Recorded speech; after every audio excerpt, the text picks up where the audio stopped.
Okay, I just failed my midterms, but I'm walking right now.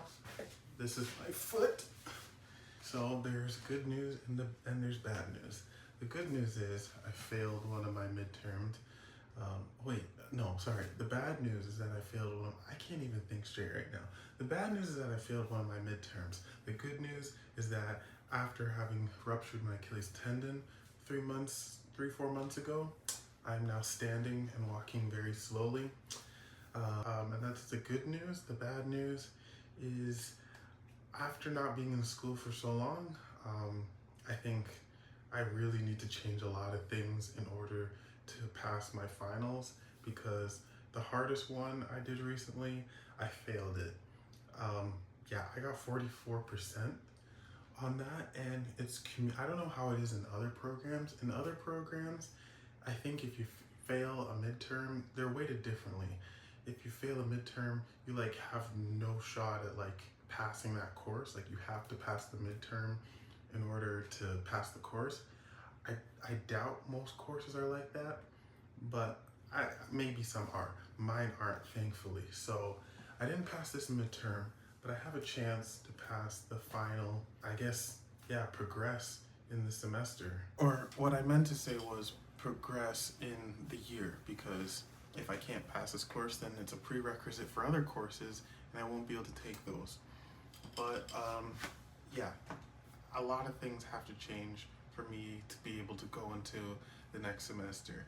Not just the fact that I need to get the right grades to be able to go on, but if I don't like nail the habits, the study habits that I need to right now in order to progress in like into the next semester, then it's gonna be even harder it's gonna be harder next semester, next year, 2026. I've not been in school for about 4 years. And the last program I was in, I was studying dance performance of all programs. So going from dance to not studying to now all my courses having math elements to them is grueling. The course I failed, or the midterm that I failed, was for a statics and dynamics class that I'm taking right now. So it is a lot of math, a lot of understanding the question, drawing pictures and diagrams so that you can figure out what math you need to do to solve the problem. And that just fried my brain. I did see the TA, I asked questions, but I just was not getting it. And I thought if I just wrote a bunch of stuff on the paper, on the exam sheet, that I would get enough part marks to pass the midterm. And even if I did, that's not a good strategy for moving forward. So yeah, a lot of things need to change. And I did do some things to change that. One of the things is I gave a friend at my local church, I gave him a passcode to my phone, my screen time settings, to lock everything down essentially. So I can't use Instagram, I can't access adult content, I can't use YouTube or Snapchat, like pretty much all the social media and any adult sites I cannot access on my phone or my laptop. So that's blocked. But for some reason, it didn't work completely. So I put YouTube on a 20-minute time limit on my account on my Apple devices, but I was able to easily ignore the feature. For some reason, when you set your screen time settings, I can't on my phone. So I have another thing that will help me with this. But on my laptop, I'm able to ignore that allowed time limit that I had. So I set it for 20 minutes and I was able to ignore it. And so today I wasted a lot of time on that. I need to change that so that I just can't access YouTube at all. I thought to myself, YouTube is an inconsequential app to not have access to until January 1st. And that's one of the things I just need to give up. Eric Thomas once said in a motivational speech, he said, the thing is this, to be able to sacrifice what you are for what you will become.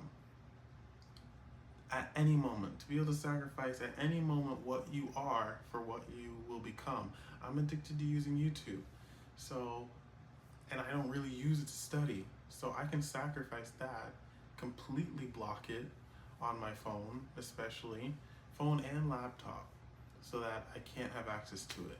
So tomorrow, I'm gonna lock those things down again, fully, completely, for YouTube in particular. Everything else is locked down. It's just YouTube, for some reason, those settings didn't work. So I need to fix them, get my friend to lock things back down again, and then move forward, because I want to do well. I want to do well this semester. I think the only way to do that is to completely give up those things.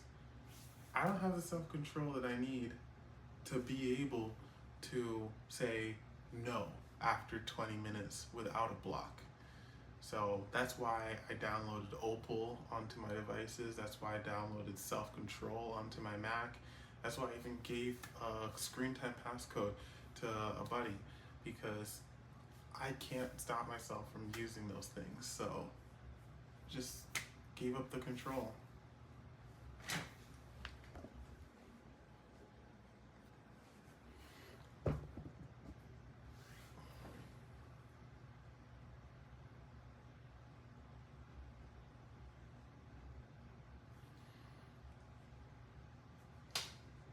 So I never actually failed anything. I've gotten really low marks before, but I never actually failed an exam that has the potential to make me not pass a course.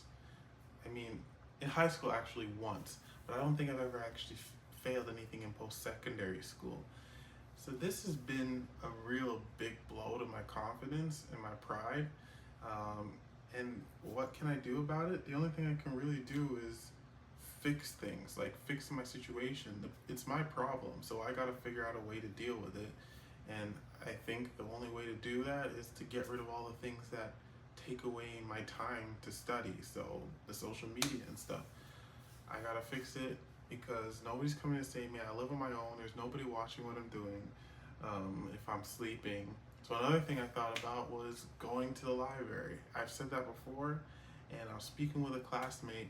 Bro was just telling me that, yeah, with our program as an engineering student, our life is essentially studying, especially if you're working. And I'm not that's the thing.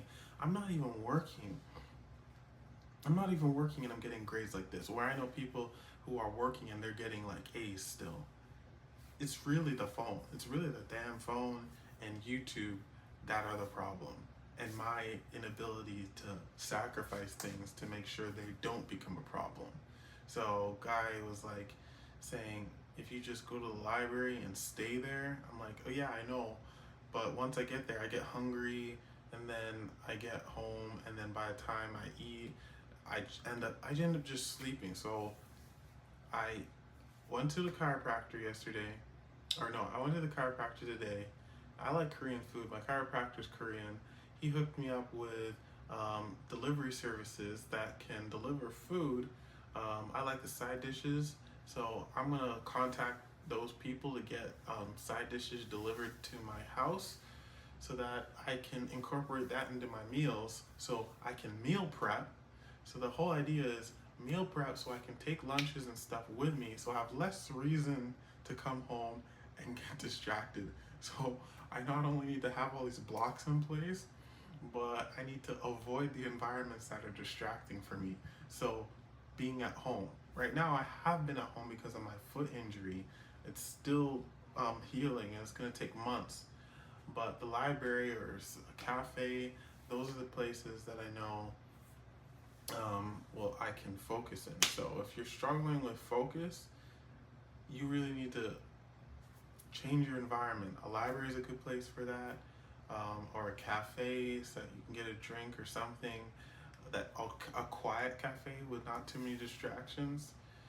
Those things I think will make the difference for me, so that I can study, because I want to be a success. I want to be successful this semester. I want to have something. I want to prove to myself that I can study for long periods of time and that I can achieve high grades. I can be that guy, but it's gonna mean cutting out a whole bunch of stuff. But yeah, cut out what you need to cut out so that you can achieve your goals and do well on the finals. Midterms just passed for most people, I think. So if you didn't do too well, cut everything out that was the reason for that. Start studying. Really, you really just need to start studying. Yeah, but yeah, that's what I got for this video.